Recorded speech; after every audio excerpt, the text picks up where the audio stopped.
a black man who lives in Cape Town, now I can even say in Western Cape, it's almost like it's a black man who knows his place.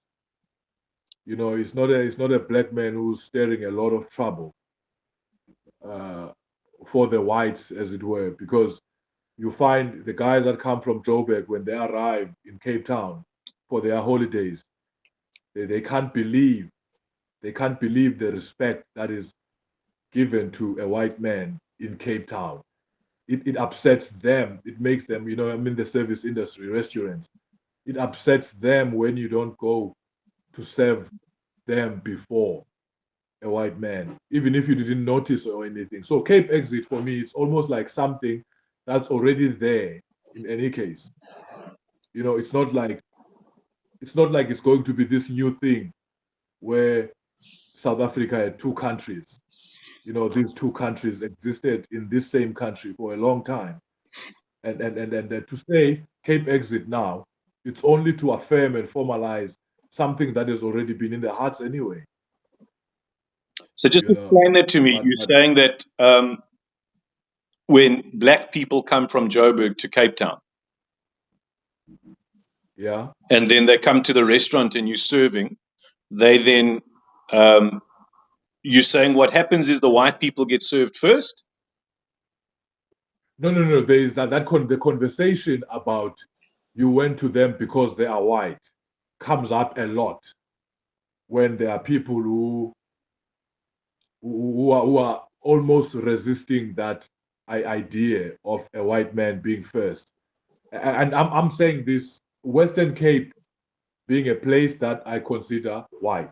Just to give you some context as to why all of a sudden I'm bringing whites while we are talking about Cape Exit. Yeah. And so it is two different countries. Then it is two different countries. Like I said to you, a black man in Cape Town knows his place. There's a mindset. There's a demeanor that's totally different to that of a black man who comes from Joburg. The Explain that confidence demeanor to me. levels are, the confidence levels are different. They got more confidence as black people in Cape Town. They've got more confidence as black people in Joburg. They don't understand the Cape Town inferiority that exists in a black man. So you're saying that the black people who are in Cape Town feel more inferior. They feel more inferior. They That's, feel more inferior. that's an Definitely. interesting dynamic. I want to just open something up on that thought process. Now, I grew up in, obviously, in South Africa, in Johannesburg. And I often say to people that Johannesburg, if it wasn't for the crime and the services, is my favorite place, my favorite city in the world. I absolutely love Johannesburg. Dean, just again on that, let me bring maybe the other side of this coin. When you meet a white man that comes from Joburg, Yeah. it's the most respectful human that you'll Right. ever interact with. Okay. The most respectful human that relates to you at a human level almost. I'm not saying there is no white man who's racist in Joburg, but the mindsets become very easy to differentiate as it relates to geographic positions. You Yeah. know, Johannesburg's a very, very special city. And I think a lot of people miss out on what the special aspect of Johannesburg is. In Johannesburg, everybody who's in the mix, and when I say in the mix, who's participating in, let's say, the economy, in the social environment, etc., everybody who's in the mix, regardless of color, seem to get on and they get on with it. Whenever I go to Joburg, I mean, you go to the toilet when you're at a restaurant, you come back, you got a new friend. He might be Indian, he might be colored, he might be white, he might be black, he might even be Chinese. You know what I mean? Everybody who is in Joburg, who is in the mix, gets on and gets on with it. It's always been like that. So Joburg's got a you very, know, very unique feel in terms of the social interaction in South Africa. I think it is probably the most accurate litmus test of the climate of what South Africans really want. it is. It is. I mean, uh, a lot of people they want to go to Joburg. A lot Yeah, of people they want to go to Joburg, but it is also understood that Joburg is for grinders. Joburg is not easy, yeah, even though it is rewarding once you get to and hold on to something. It's very Yeah. rewarding. So it's not only for those rewards, it's also for that confidence where I walk, not questioning whether I have a right to be on the ground I'm on. Right. You know, Yeah. it's a I grew up in the so Cape apartheid era. Exit. And I just want to throw this in there. I grew Okay, up in the apartheid era. And I finished school in 1989. In 1990 was the first year that schools started integrating. But even before schools started integrating between color, what you noticed in Johannesburg amongst the white population, about let's say the Caucasian population, is that Jews yeah. marry Jews, Greeks marry Greeks, Italians marry Italians, Portuguese stick with Portuguese. Your different ethnic groups. A bird of the same feather flock together. Absolutely. Now, that was very, very evident, but it wasn't a problem because everybody knew how to give the other space and move in the same direction. So there was a lot of cooperation and collaboration between the different, let's say, ethnic cultures. Now, in Johannesburg, that mindset seems to have continued in becoming more inclusive. So Now, it's now Johannesburg it's is it, one of those it's you cities. made a statement a while ago that it's not a melting pot. It's not a melting pot that we're looking for. It's a salad bowl. It's a salad bowl. It's a salad bowl. It's The idea beautiful of a when it's melting salad. pot is problematic because what happens is the individuals, let's say, ingredients in that melting pot lose their own identity. The flavors all mix in the pot. But a salad, what happens is your lettuce is lettuce, your tomato is tomato, your cucumber is cucumber, your onion is onion, your feta cheese is feta cheese, and your olive is an olive, and your salad dressing is a salad I dressing. mean, I Yet mean, if you want a little bit of anchovies there, it will be exactly that. exactly. So you can chuck in the anchovies as long as the guys kind of know how to, let's say, interact with each other from a flavor perspective. It doesn't matter that they hold their separate identity, they're forming a salad. And then the person consuming the salad gets the opportunity to put it onto their fork and put it in their mouth. And that's where the flavors mix. And that's like Johannesburg. That's like Johannesburg. Yeah, It isn't this attempt to become a melting pot where everybody must become like everybody else. The liberty and the freedom largely is, and we're obviously speaking very general terms about Johannesburg. It's not like everybody's like this, but most of the people who are in the mix get on and get on with it. And it's like a salad bowl. And I think there's a reason for that yeah. in Johannesburg. There's not much else. So Yeah, Cape Exit did yeah, my short analysis of it all, just in one simple idea. It's a failed. It's an indictment to South Africa. It's actually a failure of South Africa. That the fact that that's even in the conversation, the fact that we're even talking about that, and just now we were celebrating unity. yeah, Just now, the Springboks, we celebrate the beauty they bring from us. What becomes very much apparent as the yearning of the overwhelming majority of South Africans, that we want to come together, yes. and we are finding ways, and Rabbi's been helping us to achieve that, to get closer to that, or maybe to just taste moments of that. Mm. But all of a sudden, we have a conversation about Cape Exit. What's happening? Are we schizophrenic? Why are we talking like this and yet we're feeling like this? I think if you consider Cape Exit, the idea of Cape Exit is independence, okay, and a separation. What Dean, people don't realize, yeah, can you hear me? yeah. Can you start again? Start Okay. again. Cape Exit, the idea of Cape Exit is a separation and independence. And independence actually is a form of death. Now, sometimes a death is necessary. It's the death of something. Now, self determination is not the same as independence. People think that independence is a good thing. Well, if you want to be totally 100% independent, well, then go live on a desert island. You've got nothing to share anything with. Nothing to share anything, nobody to share anything with. Independence is a form of death, and it's a separation. Now, that being said, sometimes it's necessary to separate, but it is a failure. So if you and I, for example, we've got a relationship, we go quite a few years back, and if we suddenly one day decided, listen, we're going to separate, we're never going to talk again, there's the death of a relationship. There's a failure there. There's a failure, and that's painful. It doesn't matter if we walk away and we never want to see each other, and that pain is then less than the pain of being together. That's fine. Then there's a valid reason for separation. But it's always better to pursue peace. And sometimes what we do is we avoid the conflict because we want to remain in peace. The problem is that if we avoid the conflict, it's not peace. Somebody remains in charge, somebody wins and somebody loses.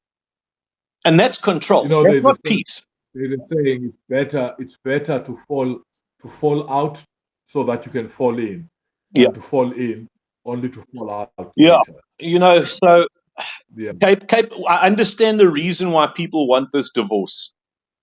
I understand the reason why people want the divorce. Before you give me your understanding, Dean, give me what's your feeling about Orania? It's good and bad. If Orania was not an isolated situation, if, let's say, for example, there were a number of communities. Sorry, I'm just going to turn this call off. If, for example, there were a number of communities, people who have something in common that give them unity, had set up these types of almost commune systems and structures. And it wasn't just one ethnic group who had done this. And they had found success. I think it could be a good thing. So on the one hand, I think Orania could be a fabulous example for others to follow. The difficulty with Orania in South Africa is that the previous people of South Africa, being singularly the Afrikaner, it's divisive. It's not necessarily divisive, but it really is an easy fight to pick for the political expediency of those who are looking for power. It's a spark that can ignite a big flame. But I think what they're doing in Orania is great. I think that they are accepting responsibility for their own lives. They are finding a way to try and cope in the mix of everything that's happening. But the problem with Orania is that it's Afrikaners, white Afrikaners predominantly, who are doing this. And like, I think it's H.F. Verwoerd's grandson decided to go into politics. And he joined the Freedom Front Plus, I think it was. Never mind the man. How easy is that to politically pick apart? It's problematic purely because it's potentially contentious. It's an easy target to, it's an easy target. Whether it's right or wrong, it doesn't really matter. If somebody wants to pick that apart and accuse it and make accusations and wants to have the conflict, but in order to win the fight and not bring peace, it's an easy target. That's what I think of Orania. And how do you feel about Capexit? Capexit, it's a divorce. I don't like the idea of it. I think it's a bad idea. I understand why people want to divorce. My analysis of it, because I've looked at it for a long time. This conversation, Dean, it may be that we are doing it some injustice, because we haven't touched on who has the claim on the Western Cape to begin with. Whose desire is it to divorce? Can you divorce in a marriage that you were never in? Can you divorce? Because this conversation and these arguments will come up from me, someone who doesn't know much, who understands that we are all pilgrimages. We are all on a journey. No one really can say definitively that this is my land. Then who's bringing this proposition forward? Who's this legitimate uh, complainer, if we can put it that way? Yeah.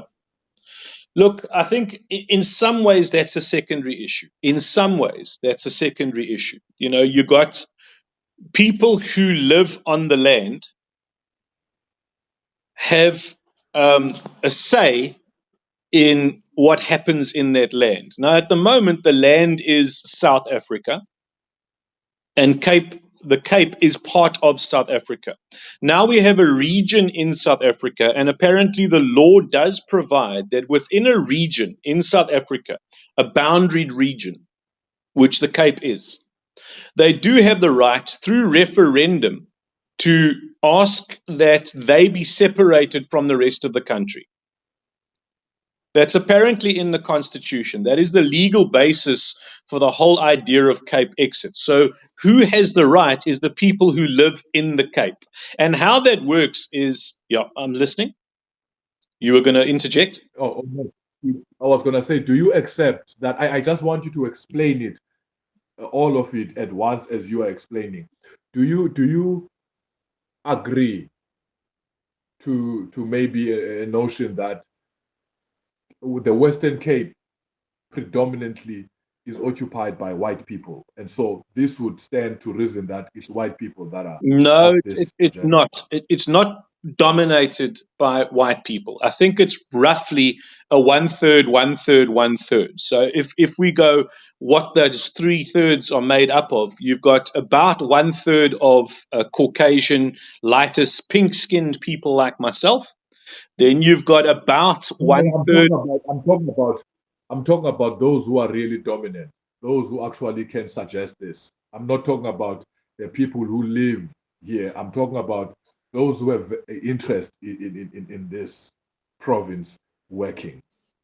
I'm talking about financial interest, like Oh, gain that's the immediate. financial interest is probably, and I mean I don't know a Piwe, but I would assume that considering that Western Cape being the oldest town, the oldest region of South Africa, that when families came in, right going right back to 1652, when the settlers came from France and from Holland to who were fleeing Europe because they were being persecuted there and then came to South Africa to settle, to start a new life, to get away from the persecution that they were suffering in Europe, that some of those families, like that they talk about Stellenbosch.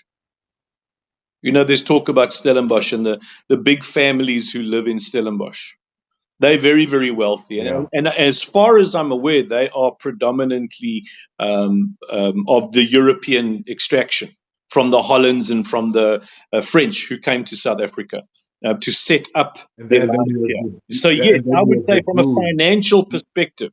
But that being said, that doesn't really come into the equation of making it legal. They might be the ones. I don't know. They might, more than likely, they might be the ones who are putting the finances into executing the initiating of the idea and then forming the referendum party and wanting a referendum. But what the referendum suggests is that the population of the Western Cape have to vote. And that population of the Western Cape is not predominantly white. It's not like where it's different to the rest of South Africa is it's not predominantly non-white or black, let's say. It's not predominantly black. Okay, so the Zulu nation, which is the largest population, is predominantly in the KwaZulu Natal and partly in the Eastern Cape. And then many of them have gone to Johannesburg. So there you will probably have um, probably an 80-20 split of black people and then non-black people. And when I say non-black people, would be Indians and coloreds and white people who are not black. And I don't like talking in terms of black and white because it's divisive. And I don't believe in race. I don't believe race exists. But for the sake of demonstrating from the historical perspective of how the prejudice came, it is a black and white situation. So in the Western Cape, it's not as dominantly black. as it is in other parts. And I think that's why they want to attempt it as well, because there will be less resistance to it in the Cape. But that doesn't mean there'll be less resistance to it, because the Cape is part of South Africa. Yeah, it actually, I'm thinking about it because you said it right when you said in terms of the numbers of the people that are actually in the Cape, it's it's it's definitely difficult to say white people are the most in the They're not. province. Yeah, they're not. Then the success of Cape Exit, if it ever even comes close to that, it would be a reason or a result of collaboration Mm. by black and white. I don't know if But I don't know if even if Cape Exit does happen, okay, that the Cape, Western Cape, or whatever it might be, I don't know if it's Western Cape only or Western and Northern Cape, if that does manage to secede and become independent from South Africa, I don't see that as being a success. I see that as being a major failure. And I think, in the aspect of it being a major failure, even though it was successful, I think it's a very, very bad divorce. And I think we've got a situation like this. And if I can put it into analogy, it's like the bitch is complaining and she wants to leave. And the husband is threatening that if you even try and go, I'm going to kill you. I think this is a disaster in the you making. went I low there a think the bit. journey to Cape Exit is marching down a highway to war. I do not think that there is any good outcome, because the husband is violent and abusive and the bitch wants to leave. Now, if it was a situation where the husband and the wife, like in any divorce, goes, listen, you know what, we've got a really shit marriage. The kids are out of home. We don't get on. We no longer relate to each other. If we can't have a good marriage, why don't we have a good divorce? Now, that happens like maybe once in 1,000 divorces. Okay. Now, if that was the case, where the people of the bulk of South Africa were going, you guys just need to go away. We'll walk alongside you, but why don't you just leave? And they're saying, listen, we walk alongside you, but we just want to leave. Well, then it could be amicable. But this is not going to be an amicable divorce. The DA, for all of its pros and cons, whatever they might be, they've always just been an opposition party. And one of the problems that I have with DA is they have a whole lot to say about what's wrong. They can bitch and moan about everything that's wrong, but I don't see them doing anything or knowing even what to do as to how to get it done, except for aspects of service delivery. Fair enough. But I mean, we live in the Western Cape. You live in the Western Cape. The DA is not that fantastic. The yardstick that they are comparing against is not exactly a high level of competency that they're comparing against. So they just managed to make the town look pretty. Everybody thinks that it's fine. So everybody comes to George and they go, oh, George is so wonderful and everything works. No, it doesn't. Everything looks like it works. And on the surface, things look amazing. But there's corruption that's going on here too. Now, I can't verify that, but we hear about it all the time and nobody does anything. So it's like the bitch You know, wants to you know, leave. you know. She's a bitch. I'm Okay, think, she really is.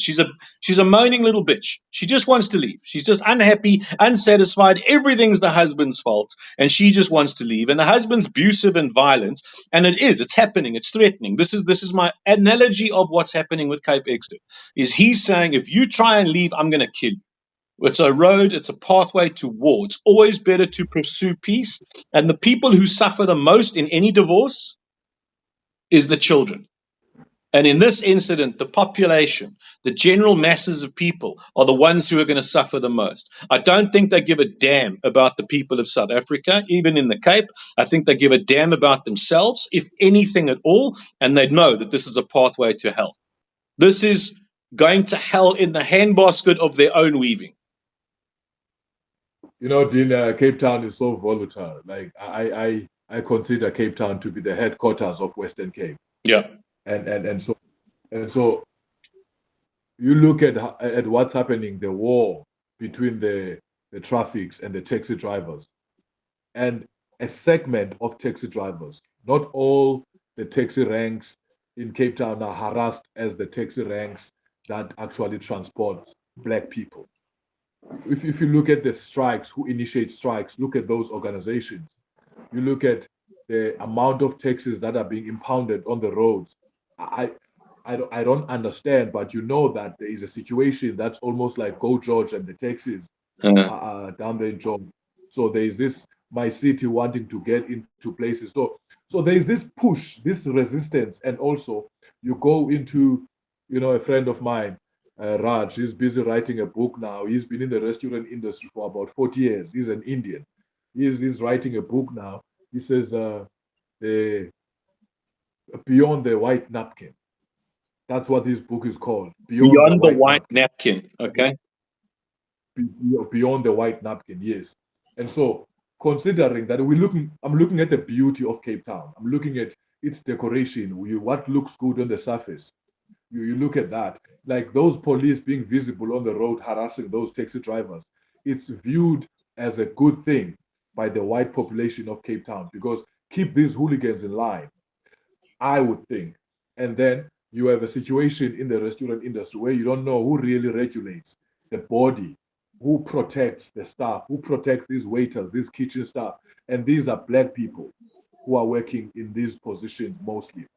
You look at who's sitting in the posh restaurants, white people enjoying their lives as they should. They work for their money. That's not to say there's Are there something no wrong black about people there? that. There are. No, where I'm going to, Dean, is actually the owners, because Western Cape and Cape Town is actually a very hospitality based. Yeah. That's the biggest industry. Mm. I mean, you look at who's going to work, who I go to work with every day. It's people who are going to the restaurant. There's rarely, especially in main city, there's rarely people who are, unless the office job or government and all that, supermarket. But restaurant is really what employs people, and Mm. mostly those restaurants, they are owned in Waterfront. Very few blacks own restaurants in Waterfront. In Camps Bay, very few blacks own restaurants in Camps Bay. We can come down then to town, some select key areas, beautiful places. So I'm talking about the treatment.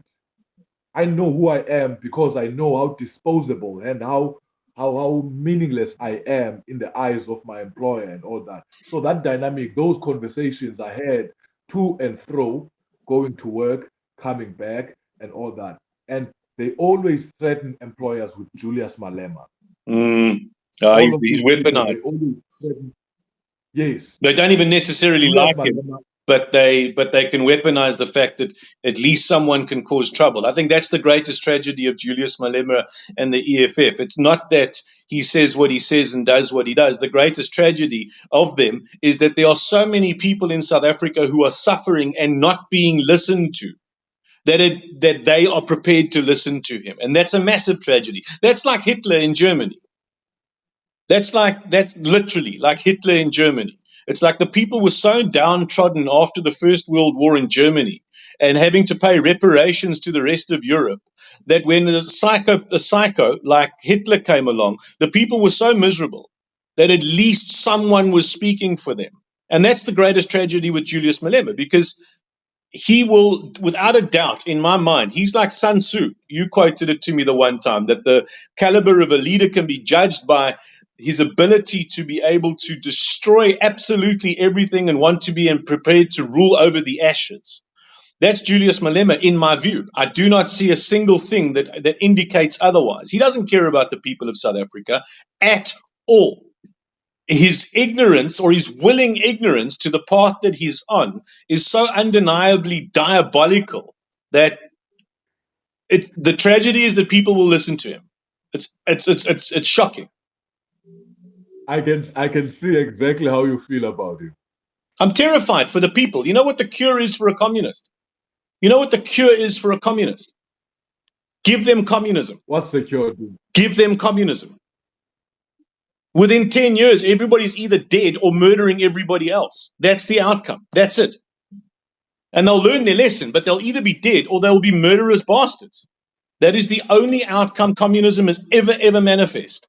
You either become the dead person in the ground or you Did, become the murderer. That's the cure. Give them communism. did I'm looking at my battery, but now I want you to say this. I want you to say this to me. Yeah.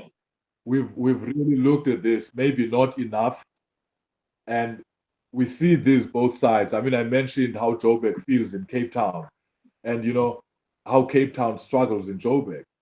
And so, with those, what is the solution, Dean? I mean, you've been around, you've seen apartheid, a few years of it, and you've seen the recovery, and you've seen the collapse and the decline of the dream not coming along. What do you think, especially in the pursuit of peace Yeah, and in the pursuit of making this dream work, yeah. this dream South Africa, in the spirit of making South Africa work? What do you think is a route? That's a conversation for the next time up here, because that's a long conversation. But I can say it like this: that Oh, I do believe, as you once said to me, you said South Africa is a workable dream. I believe that. Okay, but we're living a nightmare. And we need to wake up and start dreaming Okay, because so the I, dreams I I'm talking think about I are not think dreams that you have when you I sleep. think the starting point of the answer to that question, which you asked me, is what is the solution? Is that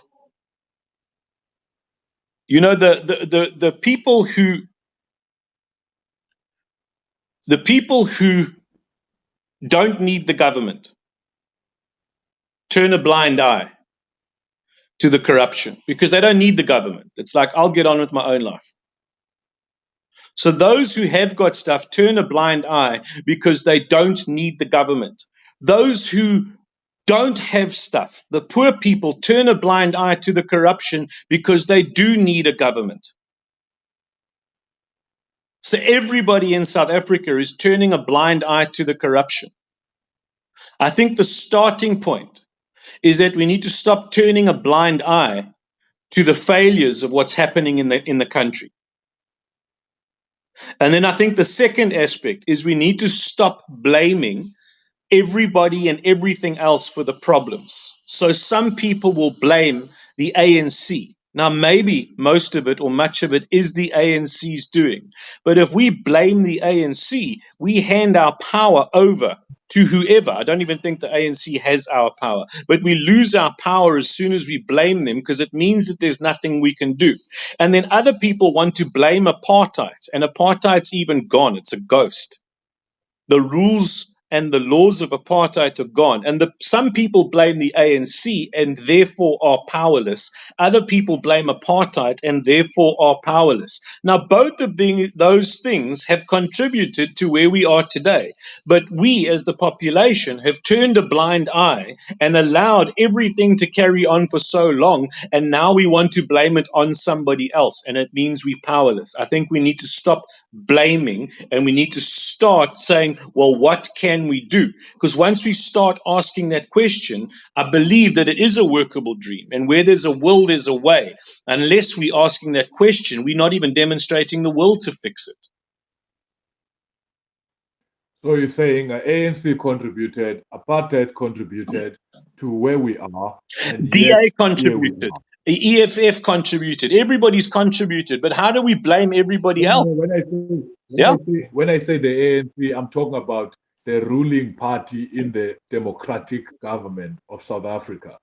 I'm putting them in that space Yes. because pretty much the policies they had to be the ones that Okay, so drove let me it. ask you a The question. policies that Why does a dog lick its balls? because they are itchy. No, because it can.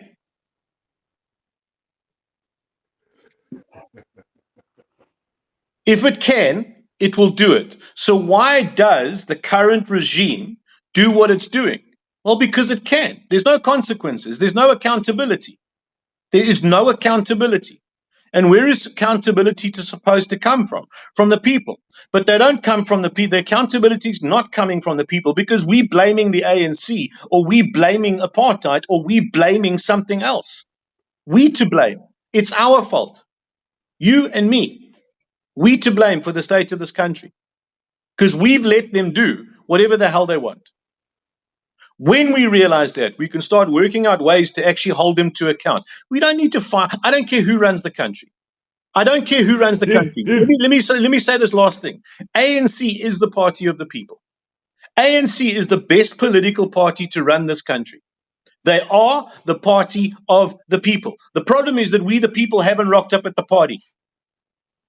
and they just partying hard. We haven't rocked up. We're sitting back going, either I don't need the government, I've got my own money, and that's now backfiring because we're losing money because there's no load shedding, and there's load shedding, and there's potholes, and there's things that don't work, and the water's running out, and shit like that. We can no longer turn a blind eye. Otherwise, people are saying, well, I need the government, and as long as they give me my 350 Rand, my T-shirt once every 4 years, and a food parcel, fuck, I'll take my tick dip and let the kings rock and roll with the oil. Remember that conversation we had? Okay. One last question. Do Yeah. you wish Trump becomes president? Huh? Do you wish Trump becomes president? G-Stock. No. Shit. I'm terrified. I'm absolutely terrified at what's happening in America. You've got 350 odd million people, and the best candidates they can come up with over the last 8 years is Trump, Hillary Clinton, and Joe Biden. And I go, what on earth is going on? Now, I would probably rather that Trump wins than Biden continues on this path of destruction, not only of America, but of the world. But the problem with Trump winning is that he is the most divisive creature on the whole planet. If the left wing would just sit back and go, okay, well, let's see what he can do, maybe there'll be peace. But they're going to lose their minds if he becomes president again. I anticipate he probably will. And he'll end up for 6 months not even working his job as president, just trying to prevent himself from going to jail and dealing with all the court cases and neglecting everything that he wants to do. And everything is going to go for a loop. I think America is an absolute disaster, and it's on the doorstep of the rest of the globe. I think that we are I think it's a disaster. If Trump got in the first time and the left didn't lose their minds and run through the streets and scream, and every single thing that he burped and farted, they went and they screamed and shouted instead of watching what he might do or might not do, I think it could have been a very, very different outcome. He probably would have won a second time. He probably would have continued to do the good things that he was doing and some of the bad things that he was doing. But if there's accountability, they could sort that out. But I think it would have been a lot less divisive. I think the problem with Trump losing is that it's going to be an absolute continuation of the disaster of the last 3 years going on 4. And if he ends up winning, it might even be worse. But not his doing. Disaster. Either way. Wow. There's no good outcome for America if Trump or Biden wins.